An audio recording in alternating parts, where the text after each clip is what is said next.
All right, you guys really buried us in reading this time, all about big tech. But we're ready to dive in, especially with Scott Galloway's The Four. Amazon, Apple, Facebook, Google, they're kind of running the show these days. Yeah, definitely intertwined with our lives, wouldn't you say? For sure. So we're going deep on their strategies, how they got so powerful, and even where their weaknesses might be. Galloway even teases a fifth horseman rising up, which is a pretty wild thought. Oh, we got to get to that. But first, I think listeners will be fascinated by how Galloway says these companies target us almost like our primal instincts. One goes for your brain, one for your heart. And Apple. Let's Yeah. just say you won't guess where they're aiming. Galloway's main idea is that these four aren't just companies anymore. They want to be the whole operating system for how we live. Think about it. From the moment you wake up to when you go to sleep, how much is tied to their products and services? Kind of scary when you put it that way. And Galloway's not just some guy with theories. He's been on the front lines, served on boards of companies going up against these giants. Imagine being at the New York Times or Dex Media when Google and Facebook were shaking up the whole media world. Right, or with Gateway when Apple was taking off, and then seeing Amazon's impact up close, like with Urban Outfitters, Eddie Bauer. He's got a 360-degree view of how these companies operate. Like a general studying the battlefield. So Sure. let's get specific. Amazon, Galloway calls them the destroyer, talks about this race to zero in retail where everything became more for less, and that set the stage for Amazon to dominate. Yep, and he breaks down the 6 stages of retail, from those little shops to the Walmarts that sort of prepped us for Amazon's whole thing. Remember when Walmart was the new disruptor? Lower prices, huge selection we all went nuts for. Amazon just took that idea and ran with it online. And Galloway makes a point that's so smart. Pure e-commerce, just selling stuff online, is hard to make a ton of money from. Meaning, Amazon's plan was always bigger than that. They use e-commerce like a Trojan horse to get into any market they want. And we're seeing that play out right now with those Amazon Go stores going back into physical retail. It's like, what industry I safe from them? Kind of unnerving. And then there's how they make these huge bets, long-term stuff that regular retailers can't handle.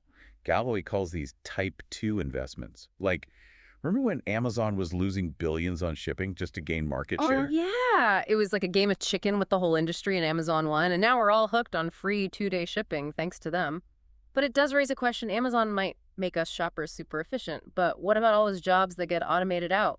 And then Bezos talking about universal basic income. Is that the answer? Feels kind of futuristic or maybe dystopian. Oh, what do you think? Definitely something to think about. For sure. Okay, switching gears to Apple. Galloway says they're not really a tech company anymore, more like a luxury brand. They're selling a feeling, an aspiration, not just gadgets. And it's working. Get this stat from the book. Back in 2016, they had only 14.5% of the smartphone market, but they got 79% of the global smartphone profits. Crazy, right? Bet you've got some Apple product in your house right now. Mhm. What is it about them that just sucks people in? Galloway calls it their analog moats. Those perfectly designed stores are like temples to the Apple brand. Yeah. You walk in, and you're in their world. Can't replicate that online. It's a statement, you know? Totally. And compare that to other tech companies trying to build something that lasts. It's hard. Apple's cracked the code. Galloway also makes a point about how, for brands, dying young can make you a legend. Think Elvis, Steve Jobs. That legacy stays frozen. Aging is bad for business. Yeah. Makes you think, right? Big time. Now, Facebook, Galloway calls them the Benjamin Button economy. Why that? Because they got brands to build these massive communities on their platform and then sort of pulled the rug out. Wait, like how? So first, Facebook's algorithm was all about organic reach, meaning your posts got seen by lots of your followers, made brands feel like Facebook was the place to be, so they invested a ton. Like the digital gold rush. Exactly. But then, boom, they changed the algorithm. This rings a bell. All of a sudden, brands' posts were barely getting seen. All that effort kind of felt wasted. Yep. And that's when Facebook was like, hey, want to reach your audience? Pay up. They created the problem, then sold the solution. Genius, but kind of ruthless. Lesson learned. Don't build your house on someone else's land. But speaking of algorithms, that ties into Galloway's point about Facebook. And this is kind of dark, how they might be making us more politically divided. Yeah, he talks about how those algorithms are designed to keep us hooked, even if it means showing us stuff that's more and more extreme. So instead of seeing different viewpoints, we're in these echo chambers, just hearing what we already agree with. Not good for actual debate, right? Right. And then there's the whole data collection thing. Remember when it came out that Facebook might be listening through our phone mics? just the tip of the iceberg. Yeah, it's like they're building this giant file on all of us. What we like, where we go, who we know. Kind of creepy. Definitely raises questions about privacy, that's for sure. Big time. Okay, let's talk Google. Galloway calls them the digital oracle. Makes sense, right? We go to Google for everything. They're like the answer machine for the world. Galloway says they get something like billions of searches every day. What does that tell us about ourselves, I wonder? I think it shows how much we rely on technology and how much we trust these systems. We want answers instantly, and Google's got them. It's almost like prayer, in a way. Galloway actually makes that comparison, like we're putting our faith in this digital system to guide us. And while they're doing that, they're gathering tons of data on us, our searches, our interests, our fears, everything. It fuels their whole advertising machine. They figured out how to make money from our curiosity. Totally. But there's a downside. Galloway talks about how Google's rise has hurt traditional media. Newspapers, magazines, they can't keep up. He was on the board of the New York Times, saw it firsthand. So basically, Google was using the Times content, making money from it, but not really giving back. Right. It's a classic case of a huge platform taking advantage of a valuable resource.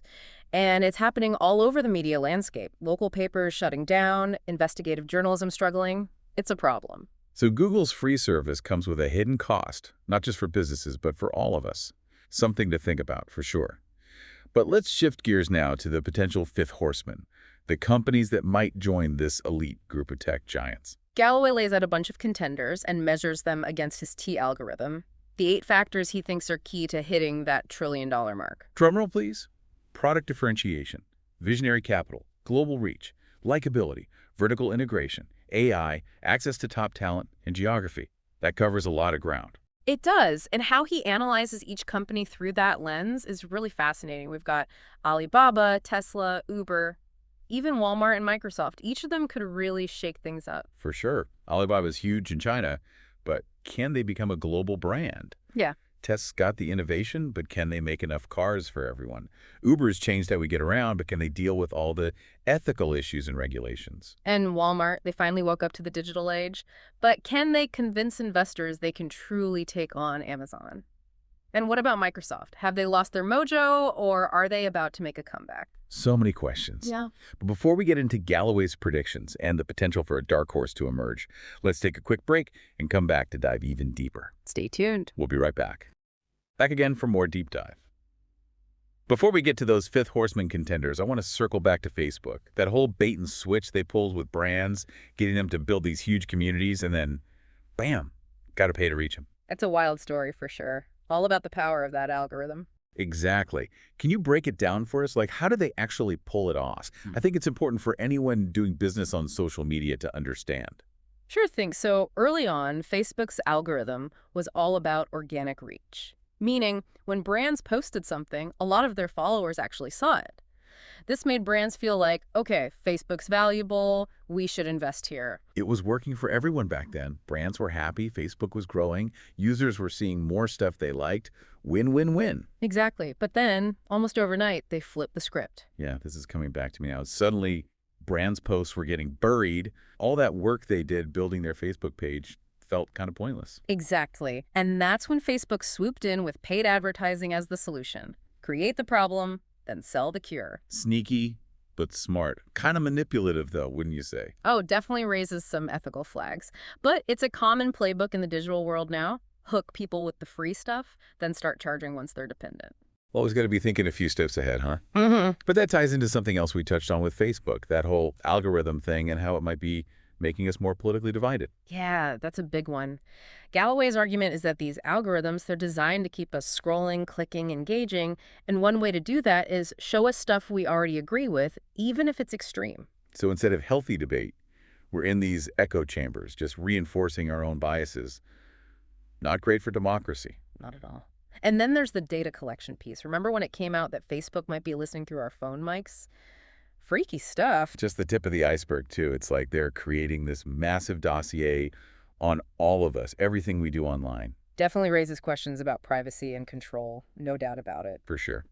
Okay, let's shift gears over to Google. The digital oracle, as Galloway calls them. Right. We go to Google for everything. They're like the universal answer key. Galloway says they handle billions of searches every single day.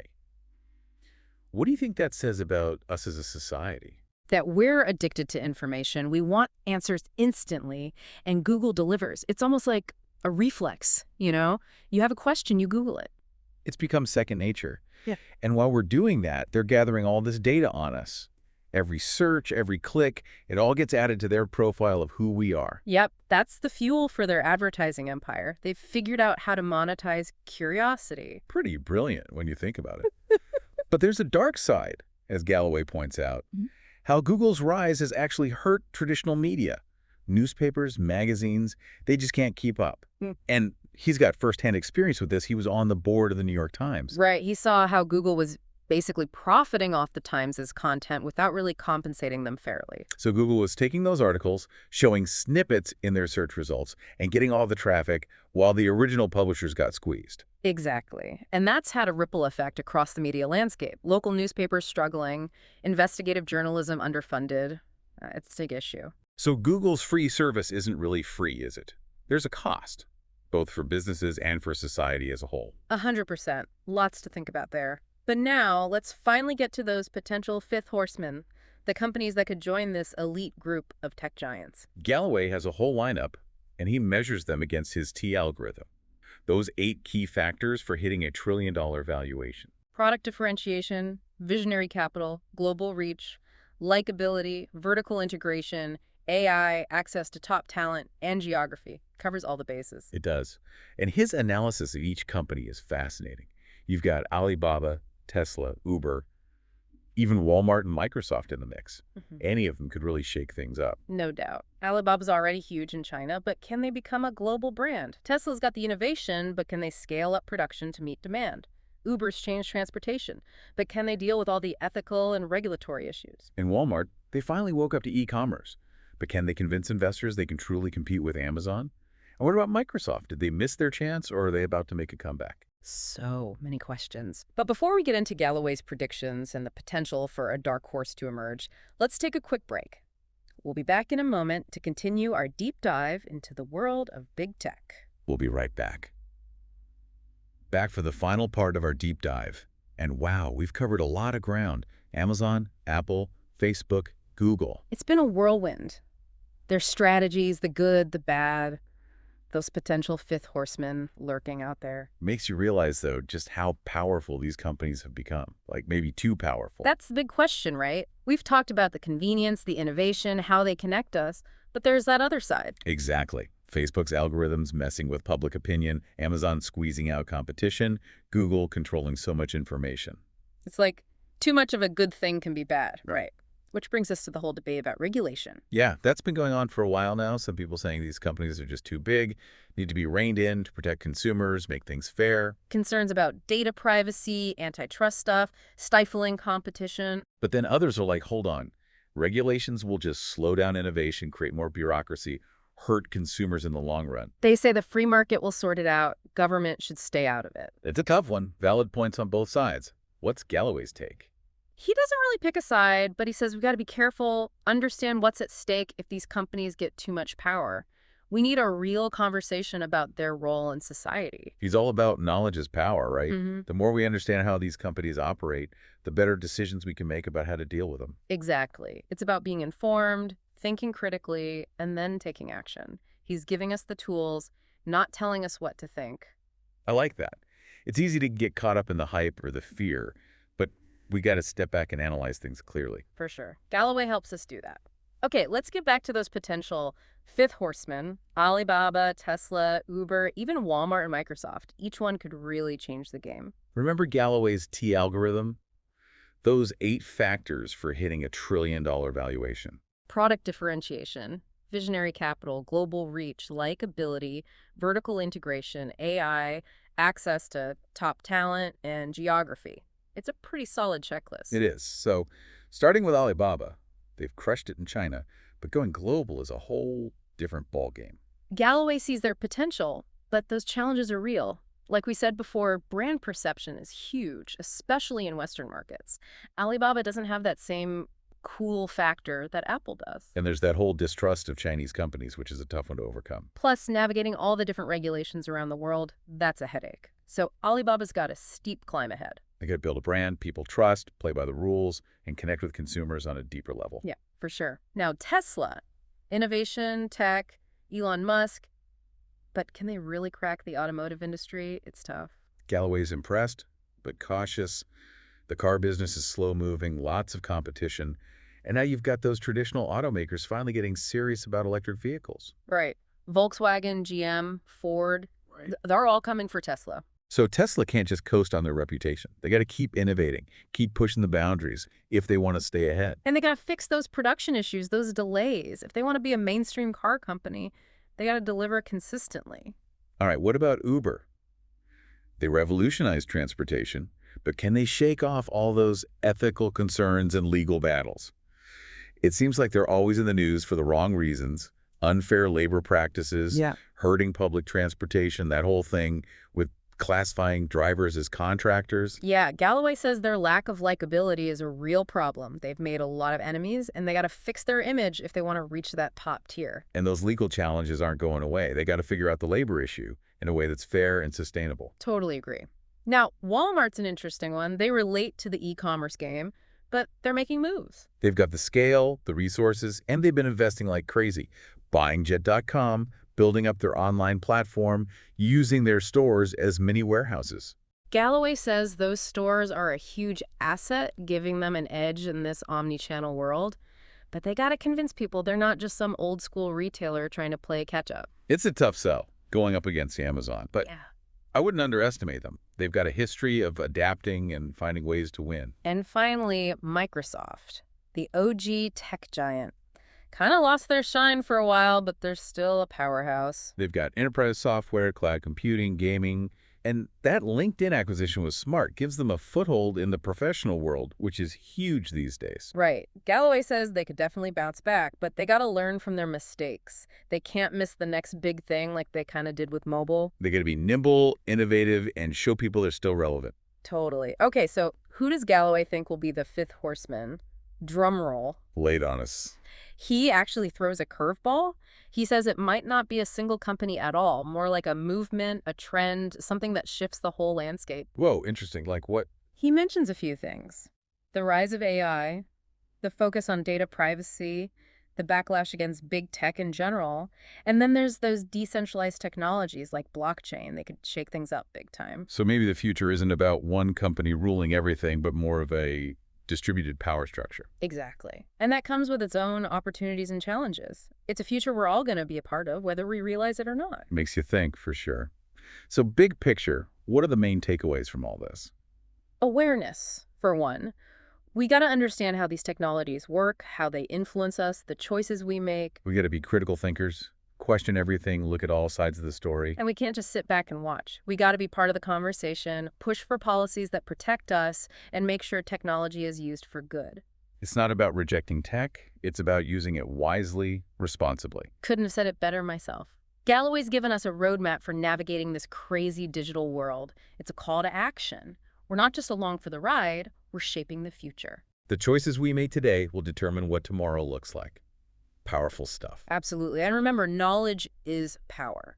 Stay informed, stay curious, and stay engaged. Great way to wrap things up. Until next time. See ya.